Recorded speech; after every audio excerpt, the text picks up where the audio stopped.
Okay, Johnny. So this week kicks off the beginning of the NFL season. So far, we've already had the Chiefs and the Ravens play, and it was a good week one game, a great start to the season, wouldn't you say? Controversial. Every inch matters. Yeah, wouldn't you? I'm probably going to expect that Isaiah Likely is going to probably wear white shoes the rest of the season, right? And he's going to be a high waiver order this week in fantasy, so look out for him. But with that being said, let's talk about our week one, end of the year pick'ems. So what we're going to do is we're going to talk about MVPs, offensive players, all the way going down to defensive rookie of the year. So Tony, I'll go first. So first we'll talk about the MVP. I personally, I'm going to go with Tua Tagovailoa. He just got that big contract. I think that he is a shoo-in to be a 4,000-yard guy this year with Waddle and Tyreek in his field. What about you? So I have for MVP, I have Jalen Hurts. They just added Saquon Barkley into the backfield. I know they're going to miss Jason Kelsey with the tush push, but I still see him having about 8 to 10 rushing touchdowns himself, and I think he's going to air it out more this year with the passing. So look for Kellen Moore to really open up the playbook for him too. And Nick Sirianni and him, I think, will be on the same page. So they're going to really want to get things rolling again like they did a few years ago. And maybe, hopefully, they'll be back in the Super Bowl. Sweet. And then next, I'm going with, for Offensive Player of the Year, CeeDee Lamb. I just love how he's playing. Have you ever noticed in fantasy, every time I look at him, I swear he's got 40 fantasy points, which I know they don't look at those types of stats, but personally, I'm just sitting there like, this guy is a dog over in Dallas. Yeah, so I have the same person too. I also have CeeDee Lamb.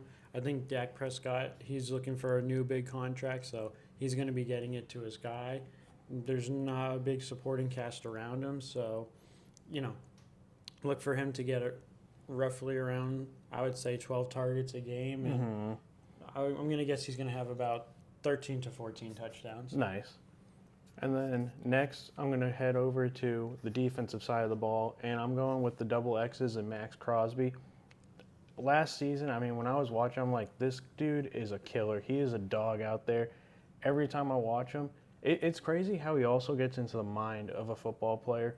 When you watch the quarterback series that they had with Patrick Mahomes, he was just sitting there picking on Pat the whole time, and he's not doing that to he's not a bad guy in the league. He's just smart to play psychological football. So I see him tearing down offensive lines this season. So I have Micah Parsons. He's just been a game wrecker since he entered the league. I see him having double-digit sacks, and he's going to be in the backfield all game. He's a guy you got a game plan for, so look for him to be my defensive player of the year. Switching over to some rookies, I think I have an oddball one. I'm going to go with Malik Neighbors, and I know a lot of people are going to say, but Daniel Jones is his quarterback. Daniel Jones is probably going to start less than half the season, and they'll have Tommy DeVito come in and save the season for him. The Stallion.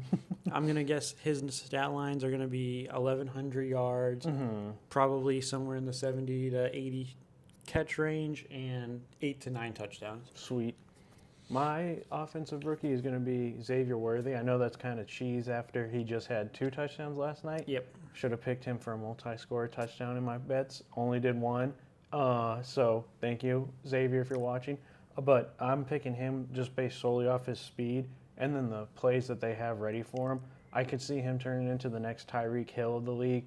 A lot of game-changing ability and speed. Yeah, you can air it out to him. You can go behind the backfield, and you can just do a lot of tricks with him. So that's going to be my pick.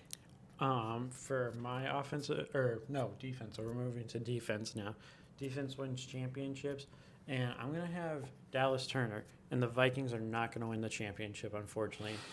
So I just think when you look at last year's draft, I don't think a defensive player got picked until Latte Latu at around 15 to the Colts. So it's up in the air on this one, but I think Dallas Turner is going to take over Danielle Hunter's snaps, and he should be an 8-sack kind of guy. I think he'll be a a monster for them heading forward. That's a good point. I didn't even think about the fact that Hunter is gone. So yeah, you got to look at the next man up opportunity. Yeah. With my pick, I'm gonna go with Kool-Aid McKinstry. Now, personally, I'm not usually on the defensive side with these young guys. I'm picking him solely based off of his name is just cool. I mean, It's literally cool. Oh, and then next we're going over to Comeback Player of the Year award. I'm gonna head over to the man in the ATL right now with Kirk Cousins. I just think that the ACL injury, like those are some of the worst injuries you can get. You hate to see quarterbacks go down with them. So I'm gonna go with him though because I still think that he's got something left in the tank. Watch him throw 3,000 yards this year, as long as Penix doesn't creep up behind him. I'm going to go with Aaron Rodgers. I think his film tape is going to be, and highlights is going to be more than just him running out with an American flag. I think he's going to use his weapons wisely, and Breece Hall and Garrett Wilson are going to finally get that quarterback they've been looking for. Mm-hmm. It's not Zach Wilson anymore, so look for Aaron Rodgers to have another big year, and it's going to be a dogfight in the AFC East. Sweet. And then here comes the exciting part. First, we'll do NFC Championship. So I'm going with the Detroit Lions. I'm going with the Detroit Lions. Okay, so that's why we're the Twin Talk channels, because of stuff like this. Mm-hmm. We both just see that Dan Campbell. He's got the guys ready. All he talks about, I saw a report that says he thinks about the Super Bowl every day. So if you talk it into existence, it's going to happen. Mm-hmm. So hopefully this is the year that happens for them, because defense and offense, they got they got a full squad everywhere. They have all-stars. And then next, I'm going to go for the AFC champion. I'm going to go over to Cincinnati. I just believe once they figure out Jamar Chase's contract, they got a full team ready to go. I think Joe Cool is going to come back and just play lights out. It's going to be one of those types of matchups where it's not going to be the easy road. I kind of think that the NFC is the easier conference right now. I think that through the whole entire the AFC playoffs is top-heavy, yeah, for sure. I mean, you got the Bills, you got the Bengals, you got the Chiefs, the Ravens. It's just one of those things where I think it's going to be blood, sweat, and tears all season for Joe Burr and company. So I'm going to go with the Chiefs. It's probably the safe pick, and until proven otherwise, especially after last night, they looked like an incredible team again. I always think that they have no wide receivers, and then Worthy comes out of nowhere, Rashee Rice comes out of nowhere, and you still forget that they still have Hollywood Browns that's not even healthy. So in the end, though, I have the Lions winning the Super Bowl. Okay. Yeah, I think they have the full roster, the experience. They're just ready for the Super Bowl. So it starts here, and they're going to talk it to an existence. I'm going to go over to the AFC. I'm going to go back to Cincinnati. I disagree. I don't think that Detroit's ready to win it all. I still think that they got to get over this hump of the playoffs, woes. Can they do it? Can they? Exactly. I think that they had a great chance last year, and I think they're still fighting for that. So I'm going to go over to Cincinnati. I'm going to pick Joe Burr and company.